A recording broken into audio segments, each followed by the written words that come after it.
আজ তোমাদের একটা বুদ্ধির পরীক্ষা নেব।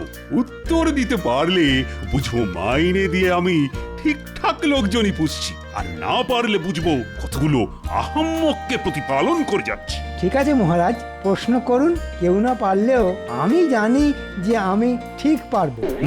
সকলে তাহলে শোনো, তোমাদের প্রত্যেককে 1 টাকা করে দেওয়া হবে, আর সেই 1 টাকায় এমন জিনিস কিনে আনতে হবে যা দিয়ে একটা ঘরকে ভরিয়ে তোলা যায়। এ আবার কিরকম বদখচ প্রশ্ন? হ্যাঁ, মাত্র 1 টাকা দিয়ে জিনিস কিনে ঘর ভরিয়ে তুলতে হবে? না মহারাজ, ও আমি পারবো না। তুমি যে পারবে না সেটা আমি ভালো করেই জানতাম।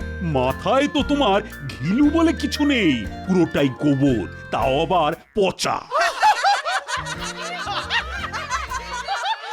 আগে আমার জ্ঞান সবটাই পুঁথি নিয়ে। তাই বুদ্ধির উত্তর দিতে তুমি পারবে না, এটাই আশা করেছিলাম। যাই হোক, জনে জনে আর পারবো না করতে হবে না, যে পারবে সেই বলো। তাহলে আমি বলি মহারাজ। তুমি তো বলবেই, তুমি হলে আমার মন্ত্রী, কত বুদ্ধি তোমার। বলো বলো, কি বলবি? মহারাজ, 1 টাকা দিয়ে ধুলো কিনবো, বুঝলেন কি না?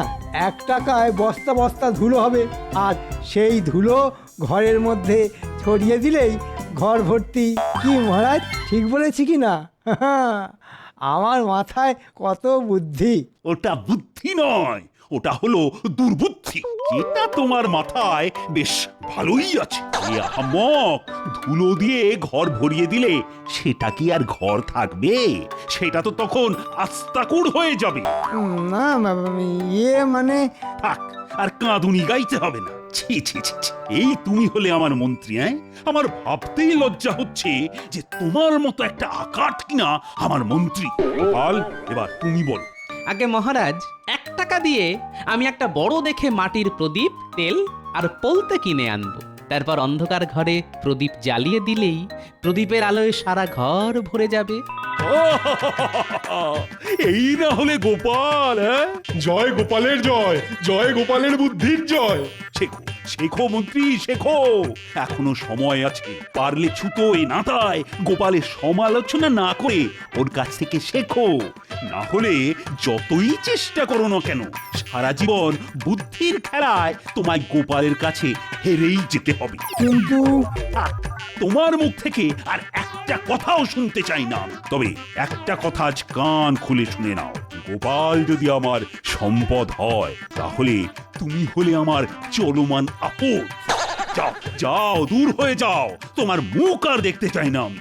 আমাকে কি আপনি তাড়িয়ে দিচ্ছেন মহারাজ? তাড়িয়ে দিতে পারলে তো ভালোই হতো, কিন্তু কি করব বলো? বাড়িতে একটা কুকুর বেড়াল পুষলেও কেমন একটা মায়া পড়ে যায়। তাড়িয়ে দেব বললেই তো আর তাড়িয়ে দেওয়া যায় না। তাই থাকো, তবে ওপরওয়ালা যে মাথাটা তোমায় দিয়েছেন তার মধ্যে দুর্বুদ্ধির বদলে একটু সুবুদ্ধি ভরে রাখার চেষ্টা করো। যাও, আজকের মতো রাজসভা শেষ।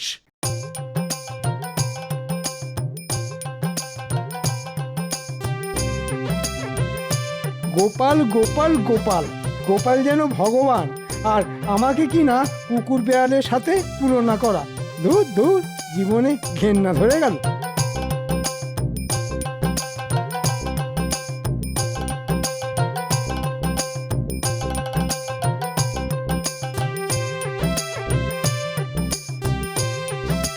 পুটিন মা, বলি ও পুটিন মা, পুটিন মা। উমা, দিদি, কি সৌভাগ্য আমার! আমার বাড়িতে দিদির পায়ের ধুলো পড়লো। এসো এসো, ভেতরে এসো। এই পথ দিয়ে যাচ্ছিলাম, ভাবলাম তোমার সাথে একটু গল্প করে যাই। খুব ভালো করেছো দিদি। এসো এসো, ঘরে এসো।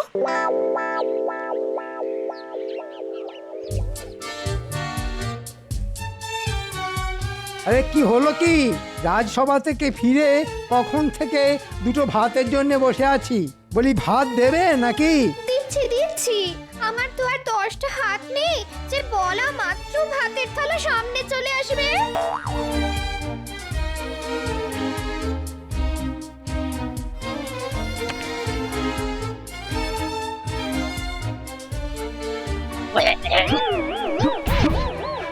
এটা কি হয়েছে?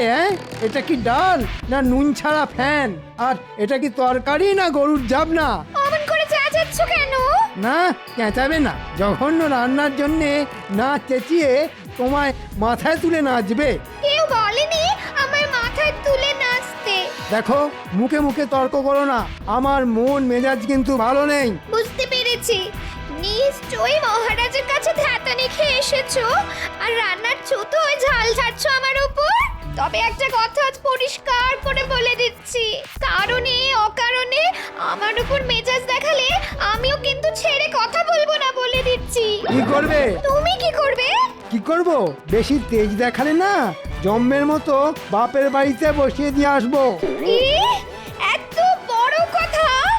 এত বছর বিয়ে হয়ে যাবার পরেও উঠতে বসতে বাপের বাড়িতে বসিয়ে আসার ভয় দেখানো? ঠিক আছে, তোমায় আর কষ্ট করে বসিয়ে দিয়ে আসতে হবে না, আমি নিজেই চলে যাব।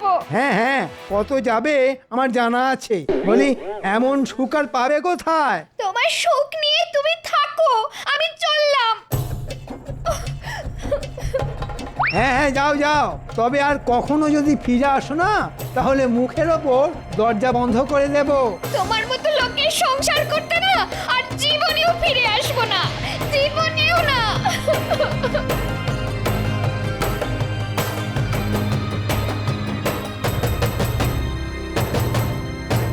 আর একটু বসলে হতো না দিদি? না রে ভাই, তোমার দাদার আবার রাজসভা থেকে ফিরে আসার সময় হলো, জানোই তো ওকে। ফিরে এসে আমায় দেখতে না পেলে আবার হই চই বাঁধিয়ে দেবে গো। তাহলে কথা দিয়ে যাও, আরেকদিন আসবে। আসবো আসবো, আরেকদিন ঠিক আসবো খন।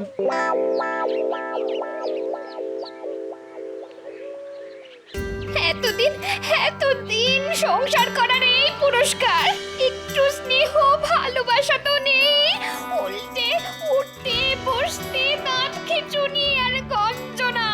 দূর দূর দূর, জীবনটা কয়লা হয়ে গেল। আরে মন্ত্রীমশাইয়ের বউ না? কি ব্যাপার দিদি, এই রোদের মধ্যে কোথায় যাচ্ছ? ঠিক আছে, না বলতে চাইলে বলো না। না না, বলবো না কেন, আমি বাপের বাড়ি যাচ্ছি। বাপের বাড়ি যাচ্ছ?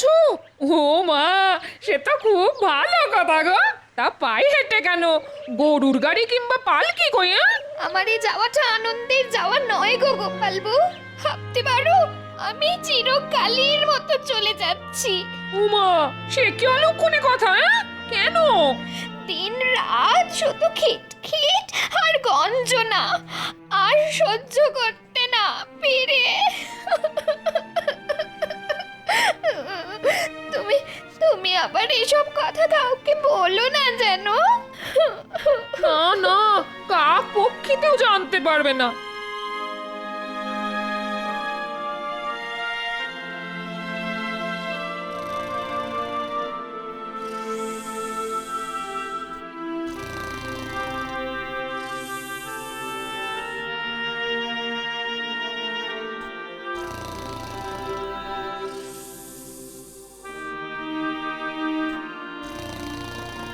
ওই দেখেছো, রাজসভা থেকে ফিরে এসে কেমন নাক ডাকিয়ে ঘুম হচ্ছে। ওহ, যেমন খাওয়া তেমন ঘুম। এই ওঠো বলছি, ওঠো ওঠো ওঠো। এই, কি হলো কি? হ্যাঁ, ঠেলা মারছো কেন? কথা আছে। কি কথা? মন্ত্রীমশাইয়ের বউ আজ গৃহত্যাগ করেছে। হ্যাঁ, দেহত্যাগ করছে? সে কি, কখন, কি করে? আচ্ছা, ঘুমিয়ে ঘুমিয়ে কি কানের মাথাও খেয়ে ফেলেছ নাকি? দেহত্যাগ আবার বললাম কখন? বললাম গৃহত্যাগ, গৃহত্যাগ। ও তাই বলো। তাই সংবাদটা কোথা থেকে পেলে? আরে পুঁটিদের বাড়ি গেছিলাম না, আসার পথে মন্ত্রীর বউয়ের সাথে দেখা। পায়ে হেঁটে বাপের বাড়ি যাচ্ছে গো। জিজ্ঞেস করতে বললো মন্ত্রী মশাইয়ের খিটখিট আর গঞ্জনার জন্য চিরকালের মতো চলে যাচ্ছে। বুঝতে পেরেছি, মন্ত্রীর আজ মাথা গরম, তাই হয়তো যত মেজাজ সব বউয়ের উপর দেখিয়েছে। মেজাজ গরমের কারণ কি শুনি? সে আর বলো না, মহারাজ যে আজ আচ্ছা করে করকে দিয়েছেন ওকে। যাকে যাক, এসব কথা আবার পাঁচ কান করো না জানো। না না, পাঁচ কান করতে যাব কেন? শুধু তোমাকেই যা বলার বললাম। হ্যাঁ ঠিক আছে ঠিক আছে, এখন যাও দেখি, গিয়ে তেল কাঁচা লঙ্কা দিয়ে 4টি মুড়ি মেখে আনো তো দেখি, বড্ড খিদে পেয়েছে বুঝলে।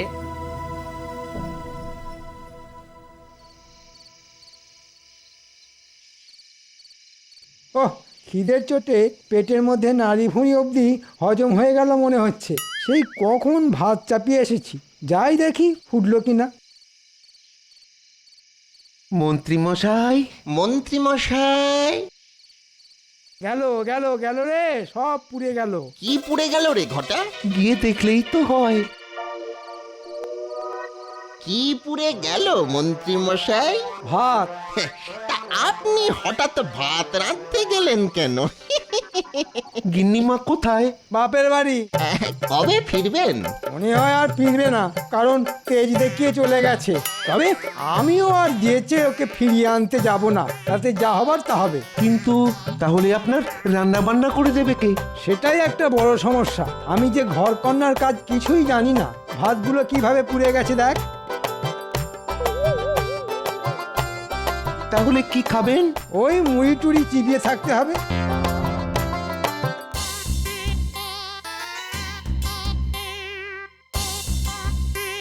মন্ত্রীর বউ বাপের বাড়ি চলে গেছে, একটু উঁকি মেরে দেখে আসতে হচ্ছে মন্ত্রী একা একা কি করছে।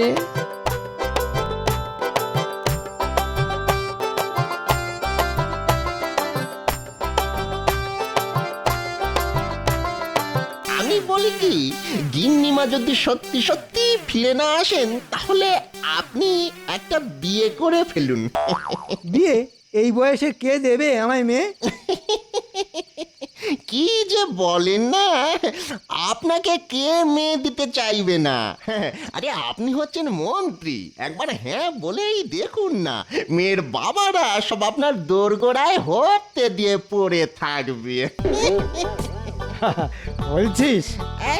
বলছি মানে একেবারে কাজে করে দেখিয়ে দিতে পারি। তাহলে দেখ একটা মেয়ে, একবার যদি বিয়েটা করে ফেলতে পারি না, তাহলে আচ্ছা করে তোদের গিন্নিমার মুখে ধামা ঘষে দেওয়া যাবে। ঠিক আছে ঠিক আছে, কোনো চিন্তা করবেন না, দু একদিনের মধ্যেই আপনাকে মেয়ে দেখাতে নিয়ে যাব। হ্যাঁ রে, দেখতে বেশি মানে সুন্দরী হবে তো?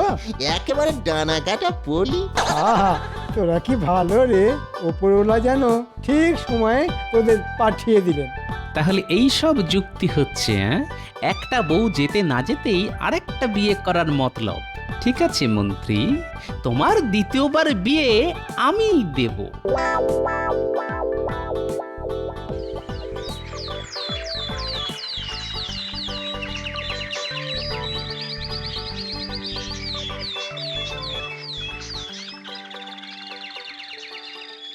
আমার কি সৌভাগ্য যে আপনি আমার মেয়েকে পছন্দ করতে এসেছেন। তাড়াতাড়ি মেয়েকে দেখান।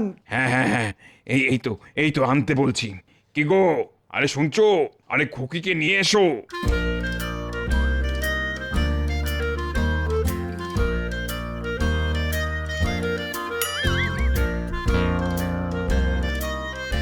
তা কেমন দেখলেন আমার মেয়েকে? দেখলাম আবার কোথায়? এমন মাথা হেঁট করে বসে থাকলে কি আর মুখ দেখা যায়? না না, এই তো মুখ তুলছে। মা, খুকি, আরে মুখটা একটু তোল মা। আরে আরে লজ্জার কি আছে? আজ বাদে কাল ইনিই তো তোর প্রতি দেবতা হবেন।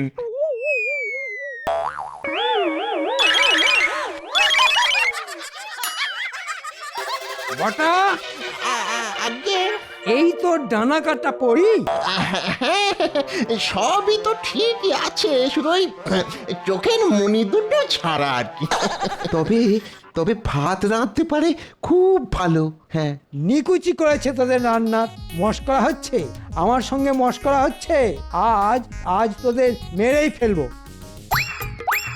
দাঁড়া দাঁড়া বলছি, দাঁড়া দাঁড়া।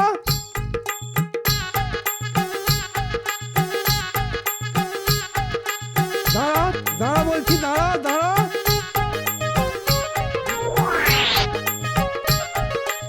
ও গোপাল দাদা, আমাদের বাঁচাও, আমাদের বাঁচাও। আরে আরে কি হয়েছে সেটা না বললে বাঁচাবো কি করে? আমার সঙ্গে প্রবঞ্চনা, ডানা কাটা পরীর নাম করে তেরা মেয়ে দেখানো। পাত্র হিসেবে আমি কি এতটাই খারাপ? টেরা মেয়ে পাত্র? কি হয়েছে মন্ত্রী মশাই, কারো বিয়ে নাকি?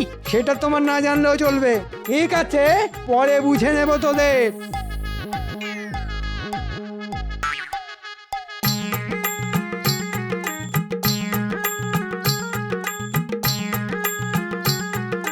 আরে বটা কি হয়েছে কি?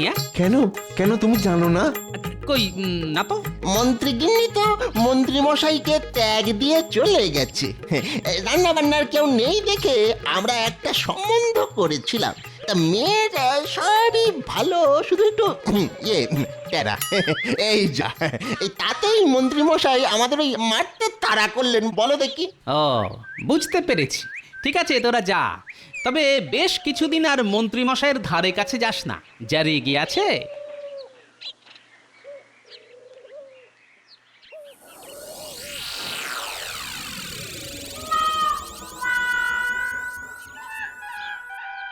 ওহ, কি পোড়া কপাল আমার।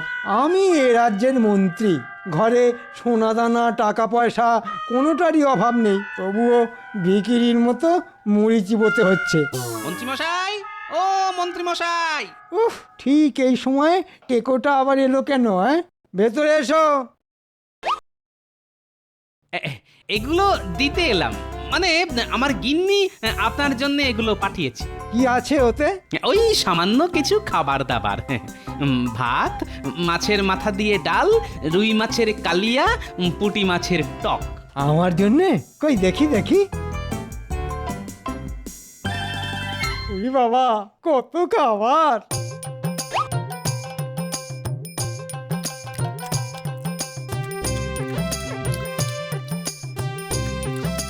রান্না ভালো হয়েছে মন্ত্রীমশাই?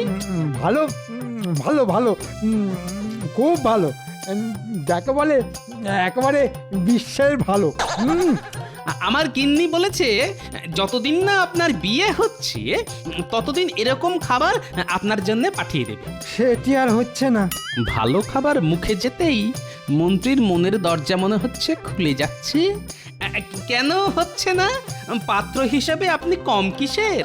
আসলে আমার বয়স এই তো বটা ঘটা পাত্রী দেখাতে নিয়ে গিয়েছিল।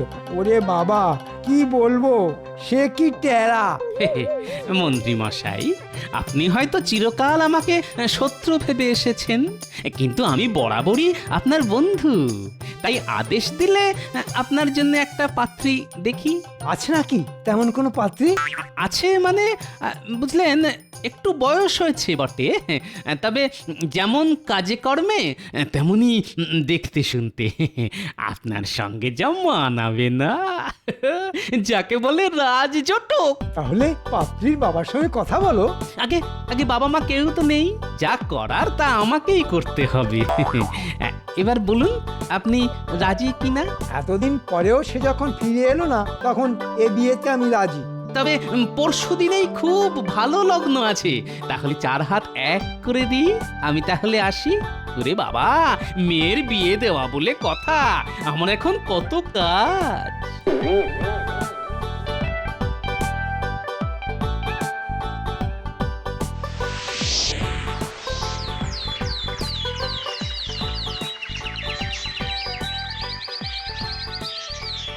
কি বলছো কি গোপাল? আগামীকাল মন্ত্রীর দ্বিতীয়বার বিয়ে, আর এই বিয়ের ঘটক হলে কিনা তুমি? শুধু ঘটকই নই মহারাজ, সেই সাথে কন্যাপক্ষ বটে, আর বিয়েটাও হচ্ছে আমার বাড়িতে। না না গোপাল, না, এ তুমি মোটেই ভালো কাজ করনি। কোথায় বুদ্ধি খাটিয়ে মন্ত্রী আর মন্ত্রীর বউয়ের মধ্যে মিলমিশ করিয়ে দেবে, তা না করে ওদের সম্পর্কটা চিরকালের মতো ভেঙে দিলে। এখন সেই মেয়েটার কি হবে সেটা একবার ভেবে দেখেছো? না না, এ বিয়েতে আমি যেতেই পারবো না। রানীমা, আপনি তো আমাকে সন্তানের মতো দেখেন, যদি দেখে থাকেন তাহলে একবার অবশ্যই আসুন এই বিয়েতে। দেখবেন আপনার গোপাল এমন কিছু করবে না যাতে আপনার কষ্ট হয়। কি জানি বাবা, কি যে করতে চাইছো তুমি? তোমাকে বোঝা আমার কম নয়, তবে নিমন্ত্রণ যখন করতে এসেছো তখন আমরা দুজনেই ঠিক সময় পৌঁছে যাব।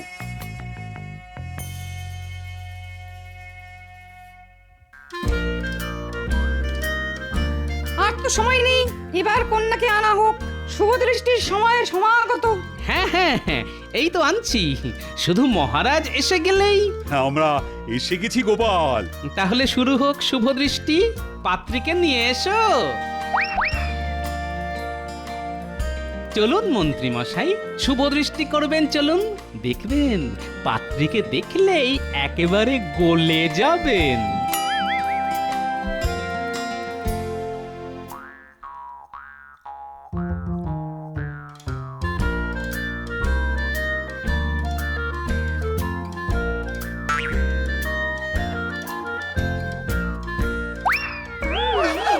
এ কি এ তো আপনার বিয়ে করা সহধর্মিনী সামান্য কটা দিন অতি সামান্য কারণে ছাড়াছাড়ি হয়েছিল, আমি আবার নতুন করে জোড়া লাগিয়ে দিলাম।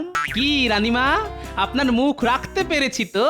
ধন্য গোপাল, সত্যি তুমি ধন্য। ছাদনা তলা যখন হয়েইছে তাহলে এবার মালা বদল আর মন্ত্রপাঠ হয়ে যাক। মালা বদল হবে বই কি, তবে ওই যদিদং হৃদয়ং না বলে নতুন মন্ত্র পাঠ হয়ে যাবে, আর সে মন্ত্র পাঠ করাবো আমি। বলুন মন্ত্রীমশাই, কখনো আর সামান্য কারণে ঘরের লক্ষ্মীকে মুখ নাড়া দেব না। আরে চুপ করে আছেন কেন? বলুন বলুন। কখনো আর সামান্য কারণে ঘরের লক্ষ্মীকে মুখ নাড়া দেব না। এবার আপনি বলুন মা লক্ষ্মী, বলুন রাগের মাথায় কখনো নিজের সংসার ছেড়ে যাব না। রাগের মাথায় কখনো নিজের সংসার ছেড়ে যাব না। ব্যাস, এবার সকলের সামনে বলুন আপনারা খুশি কি না? আমরা খুব খুশি। খুব। আপনারা সকলে খুশি তো? আমরা সকলে খুশি, সকলে। কিন্তু আমি যে খুশি নই। কেন কেন খুশি নও কেন? এমন চমৎকার সন্ধে, এমন সুন্দর পুনর্বিবাহ, অথচ খাওয়া দাওয়ার কোনো ব্যবস্থা নেই। আসলে আমি যে কিপটে। থুড়ি থুড়ি থুড়ি, ভুল বলে ফেলেছি। আসলে আমি না খুব গরিব। তোমার কোনো দুঃখই আজ আর রাখবো না আমি। ভোলা ময়নাকে খবর দাও, সকলের পেট পুরে মিষ্টিমুখ করার ব্যবস্থা করো। এই না হলে মহারাজ, আর একেই বুঝি বলে মধুরেন সমাপয়েত।